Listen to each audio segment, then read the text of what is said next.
Welcome to Avishkar career academy. Current affair lecture सिरीजमधील हे आजचं सेकंड लेक्चर असेल, जे तौक्ते सायक्लॉन, चक्रीवादळांची निर्मिती, त्याची नावं, 2020मध्ये येऊन गेलेली चक्रीवादळे या संदर्भात असेल. कारण तौक्ते सायक्लॉन हा करंटमधील अत्यंत महत्त्वाचा टॉपिक आहे आणि याबद्दलची बेसिक माहिती असणं गरजेचं आहे.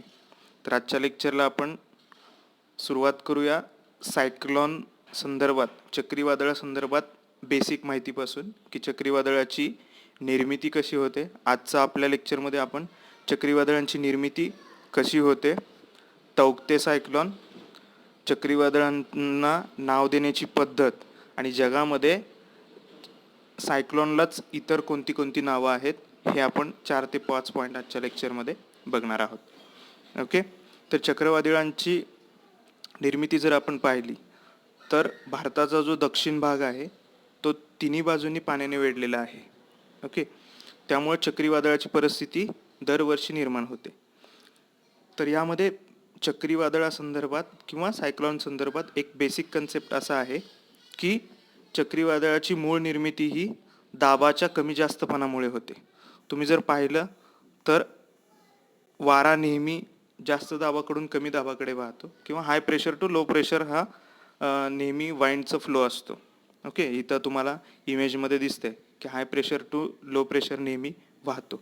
मग चक्रीवादळ निर्माण होण्याला 2 बेसिक पॉईंट काय लागतील, की एक लो प्रेशर एरिया लागेल आणि हाय प्रेशर एरिया लागेल. मग ते समुद्र आणि जमीन, कारण जमीन लवकर तापते, लवकर थंड होते. जमीन उशिरा तापते आणि उशिरा थंड होते. पाणी लवकर तापतं आणि लवकर थंड होतं. तर हा कन्सेप्ट इथं थोडासा लागू होतो, कारण भारताच्या दक्षिण भागामध्ये उन्हाळ्यामध्ये विषुववृत्तीय प्रदेशात येत असल्यामुळे उन्हाळ्यामध्ये तापमान जास्त असतं. कशाच्या तुलनेमध्ये? अरबी समुद्र आणि बंगालच्या उपसागराच्या तुलनेमध्ये. त्यामुळं भारताच्या दक्षिण भूमीवर लो प्रेशर एरिया म्हणजे कमी दाबाचा एरिया तयार होतो आणि अरबी समुद्रात व बंगालच्या उपसागरामध्ये जास्त दाबाचा एरिया तयार होतो. आणि त्यामुळं व्यापारी वारे, कोरोलियस फोर्स आणि पृथ्वीचं पश्चिमेकडून पूर्वेकडे फिरणं, ह्या सगळ्या गोष्टीमुळे वारा हा जास्त दाबाकडून कमी दाबाकडे म्हणजेच भारताच्या दिशेने वाहत येतो. मग ते वाहत येत असताना कोरोलियस फोर्समुळे त्याला एक सर्क्युलर गती प्राप्त होते, वर्तुळ गती प्राप्त होते कोरोलियस फोर्समुळे. कारण कोरोलियस फोर्स हा उत्तर गोलार्धामध्ये राईट डायरेक्शनला डिफ्लेक्ट करतो वाऱ्यांना आणि दक्षिण गोलार्धामध्ये लेफ्ट डायरेक्शनला डिफ्लेक्ट करतो आणि त्यामुळे एक सर्कल तयार होतं. आणि ह्या चक्रीवादळाचा स्पीड किती असतो? ते 300 ते 500 किलोमीटर पर डे या वेगाने पुढे सरकत असतात. ही झाली बेसिक माहिती. इथे तुम्हाला इमेजमध्ये दिसतंय, हा जो सेंटर आहे, आय ऑफ द स्टॉर्म, त्याला आय म्हणतात मेन. आणि त्या केंद्रापासून ते जसं जसं तुम्ही बाहेर जाल तसं तसं प्रेशर वाढत जातं. ओके. आणि सेंटरकडे याल तसं प्रेशर कमी होत जातं आणि हा असा एक पूर्ण चक्र तयार होतं. त्यामुळे त्याला आपण सायक्लोन असं, चक्रीवादळ असं म्हणतो. जेवढं इथं तुम्हाला दिसत असेल की हाय प्रेशर म्हणजेच कूल एअर, कारण एअर खूप सिंक होते खाली, त्यामुळे तिथं हाय प्रेशर क्रिएट होतं समुद्रामध्ये. आणि जमिनीवर टेम्परेचर जास्त असतं त्यामुळे लो प्रेशर क्रिएट होतं. त्यामुळं वारा हा हाय प्रेशरकडून लो प्रेशरमध्ये वाहतो आणि सायक्लोन तयार होतं. हे एक झाली बेसिक माहिती. ओके. टेम्परेचर जास्त, दाब कमी. ओके. टेम्परेचर कमी, दाब जास्त, हे एक इक्वेशन लक्षात ठेवा. ही झाली बेसिक माहिती. ही हाईट दिलेली आहे इथे, की सायक्लॉन, चक्रीवादळ हे किती हाईटपर्यंत असू शकतं, तर ते 15,000 ते 18,000 मीटरपर्यंत हाईटपर्यंत असू शकतं. म्हणजे ते ट्रोपोस्पियरचा जो आपला पहिला लेअर आहे तपांबराचा, तिथंपर्यंत याची हाईट असू शकते. ओके. आता आपण तौक्ते सायक्लॉनची थोडीफार माहिती बघूया. इंडिया मेट्रोलॉजिकल डिपार्टमेंटने 2 दिवसापूर्वी सांगितल्याप्रमाणे की ह्याचं डायरेक्शन हे गुजरात महाराष्ट्र थ्रू किनारी भागावरून महाराष्ट्रातील सिंधुदुर्ग आणि रायगड जिल्ह्याला त्याचा थोडासा जास्त धोका आहे आणि नंतर ते कुठं येऊन धडकेल, तर केरळ आणि तमिळनाडूपर्यंत. ओके, तर ही एक बेसिक माहिती आहे. एक्सपेक्टेड पाथ आहे हा, की असं असू शकतं, ह्यामध्ये पण चेंजेस होतील.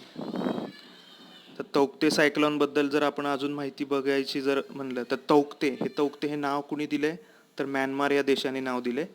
ओके, मग म्यानमार या देशाने तौक्ते, मग एवढं विचित्र नाव कशामुळं, बऱ्याच जणांना प्रश्न पडत असेल की एवढं डिफिकल्ट नाव कशामुळं. तर हे नाव देण्याची एक विशिष्ट पद्धत आहे. सगळे जे अरबी समुद्र आणि बंगालच्या उपसागराच्या आजूबाजूचे जे देश आहेत, ते देश 13 नावांची यादी सबमिट करतात आणि त्यानुसार लिस्टनुसार नावं दिली जातात. तर हे नाव म्यानमारने दिलेलं आहे. तर तौक्तेचा अर्थ काय होतो, तर वैशिष्ट्यपूर्ण आवाजासाठी ओळखला जाणारा सरडा. ओके, असा त्याचा अर्थ होतो, वैशिष्ट्यपूर्ण आवाजासाठी ओळखला जाणारा सरडा. हे एखाद्या वेळेस विचारू शकतात, थोडंसं लक्षात ठेवा. सायक्लॉनची कारणं बेसिक दिलेली आहेत. विषुववृत्तीय प्रदेश, कोरोलियस फोर्स, कमी जास्त दाब. ओके, चक्रीवादळाचा साधारणतः व्यास किती असतो, तर तो 150 ते 250 किलोमीटरपर्यंत असतो साधारणतः त्याचा व्यास. म्हणजे इतका लांब त्याचा फक्त, म्हणजे आपण जे सेंटर बघितलं, त्या सेंटरपासून ते एंडपर्यंत सर्कल जो असतो तो 150 ते 250 किलोमीटरचा सर्कल असतो. ओके, आता हवामानाचा हा आढावा कसा घेतला जातो, 8 दिवस आधी आपल्याला कशामुळे, तर सॅटेलाईटमुळे इन्फॉर्मेशन भेटली. मग सॅटेलाईटचा वापर हवामानासाठी कधीपासून सुरुवात करण्यात आला, 1980 पासून.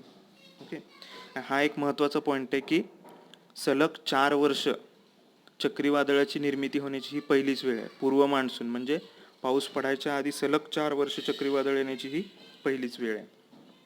ओके, इथं आपण इंडियन मेटॉलॉजिकल डिपार्टमेंट जे आहे भारताचं, त्याची पण माहिती आपण बघूया. हे पण प्रश्न येऊ शकतो. त्याची स्थापना 1875 साली झाली होती.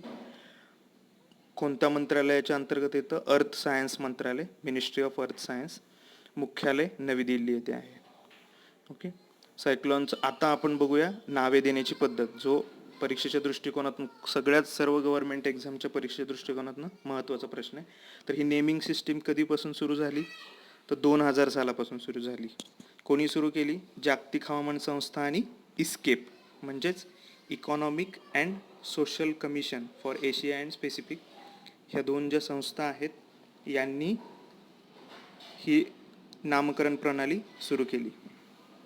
आता जनरली चक्रीवादळाचा कालावधी कोणत्या कालावधीमध्ये येतात हे पण विचारलं जाऊ शकतं. तर त्यामध्ये डिसेंबर ते मार्च हे दक्षिण गोलार्धामध्ये येतात.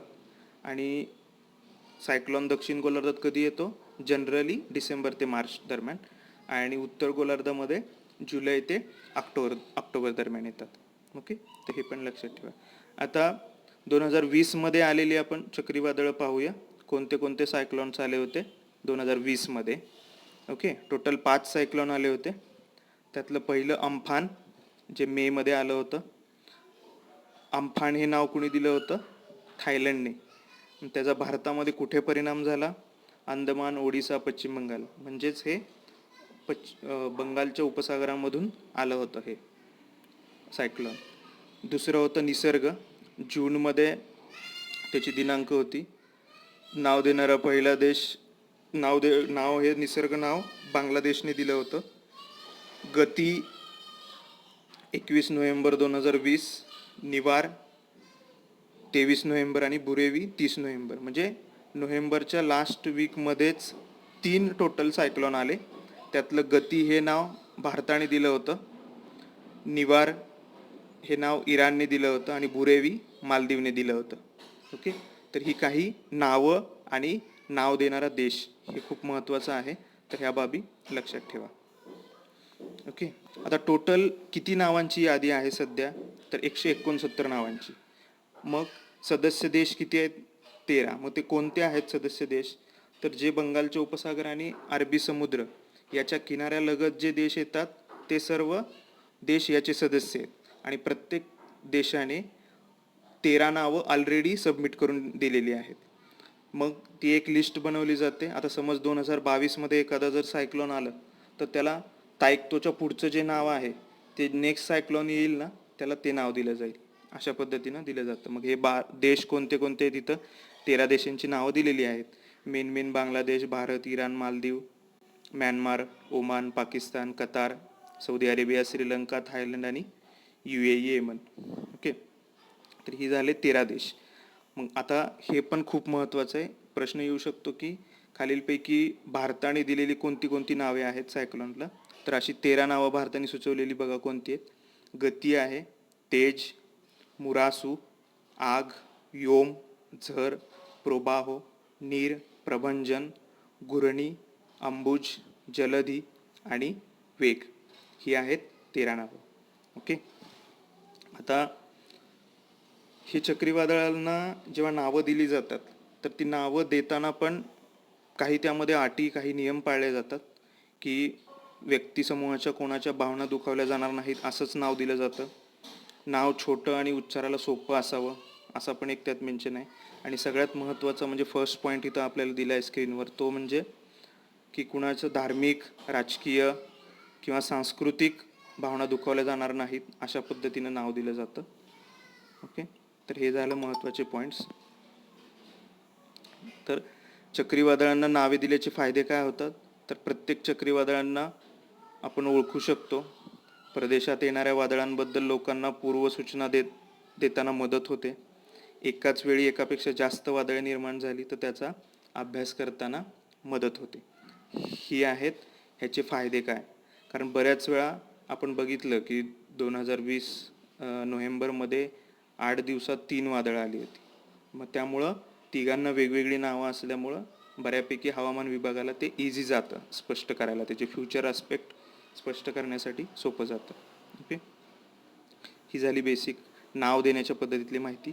आता आपण इंडियामध्ये आपण याला सायक्लॉन म्हणतो, पण जगामध्ये इतर सायक्लॉन असं संबोधलं जात नाही. तर जगामध्ये जे साऊथ अमेरिका आहे तिथं हरिकेन असं बोललं जातं. पुन्हा ऑस्ट्रेलिया आहे तिथं विलीज बोललं जातं. चायना आहे, चायनाच्या साऊथला टायफून्स असं बोललं जातं आणि आपण सायक्लॉन बोलतो. तर हे जोड्या लावामध्ये क्वेश्चन येऊ शकतो. हरिकेन, विली, सायक्लॉन आणि टायफून.